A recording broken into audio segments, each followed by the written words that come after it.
All right. I have said 14,286 times that if you start with a problem, ignoring the numbers, and write in words how to solve it, it's going to make your life easier. Some of you believe me, some of you do not. This is one of the problems you're going to do today. This particular problem, I had 73 2/10% that said, I don't get how to do it. So I thought we'd look at it first and take out the numbers and see how that goes for us. To prepare for a picnic, Ginger made a salad with blank bags of iceberg lettuce, blank bag of romaine lettuce, and blank bag of green leaf lettuce. How much green leaf and romaine did Ginger use? So I want you to think about in words. If you had to explain to somebody using only words and tell them how to solve that problem, what would you tell them? Using just words, which is good because you don't have any numbers. Just words. Up a number. To prepare for a picnic, Ginger made a salad with blank bag of iceberg lettuce, blank bag of romaine lettuce, and blank bag of green leaf lettuce. How much green leaf and romaine did Ginger use?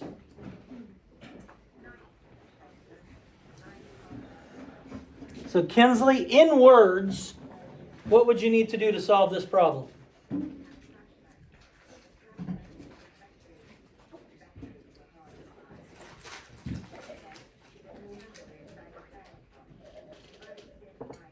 Ethan?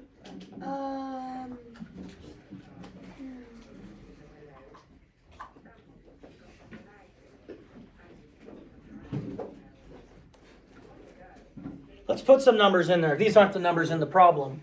But let's say 2 bags of iceberg lettuce, 3 bags of romaine lettuce, and 4 bags of green leaf lettuce. How much green leaf and romaine did Ginger use? How would I find out how much green leaf and romaine did Ginger use? You add how much ginger and romaine you use, and you add it together. Good. So I'd have the green leaf plus the romaine. That's going to equal our total. See, all of a sudden, once I put those whole numbers in there, you guys figured it out. But that would be silly for me to give you whole numbers in there. So we'd have green leaf plus romaine lettuce, because that's all it's asking for. The extra information is the iceberg lettuce. We don't need to worry about that. So now let's put some numbers that you'll actually see on this problem when you have to do it. Let's see. 1 1/5 bags of iceberg lettuce. 5/6 bag of romaine lettuce, and 1 2/3 bags of green lettuce. Well, you told me in words how to solve it. So we would add our green leaf, which is 1 whole and 2/3. good, 1 2/3, plus our romaine, which is 5/6. 5/6. All right, that would be the equation that we have, and that's going to equal the total. I just like to put a letter there. It makes me feel better.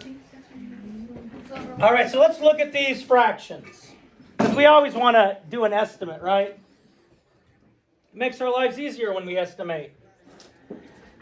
I want to look at 5/6 in particular. Is 5/6 less than or greater than a half?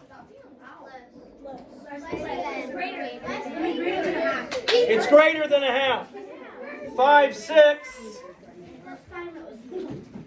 5/6 is that much. A half is this much. So 5/6 is greater than a half. Is it closer to a half or to 1? Closer to 1. So if I estimate this, and I say it's 1, and then I have 1 2/3 plus 1, my estimate is going to be 2 2/3. That is my estimate. That is not the right answer. That is my estimate. My answer needs to be somewhere around 2 2/3. Somewhere around 2 2/3. So now I go back to my equation. 1 2/3 plus 5/6. I'm going to put my 1 over here. What I basically have is 1 plus 2/3 plus 5/6. So now I'm just multiplying, or I'm just adding 2/3 and 5/6. I know. Stop. You don't have to yell at me. We can't add these because they don't have a common denominator. I was about to say that, okay? You don't need to get violent on me. I was about to say it. Yeah, guys. All right, so I can't add these unless they have a common denominator. So I have my denominators of 3 and 6. 3 and 6. Anybody have an idea what a common denominator might be for 3 and 6? 6.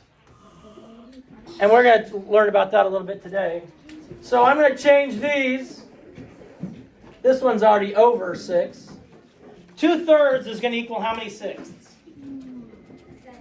No, not 7/6. 2/3. 2/3. How many sixths are going to be below 2/3? 4.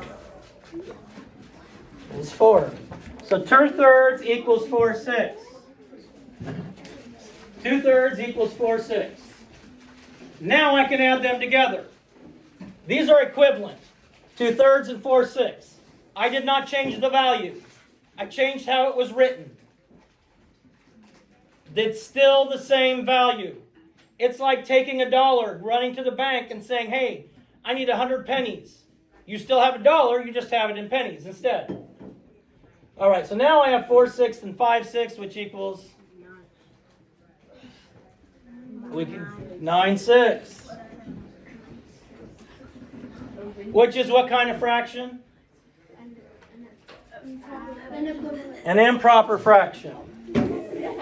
So now, what I have is I have 1 plus 9/6.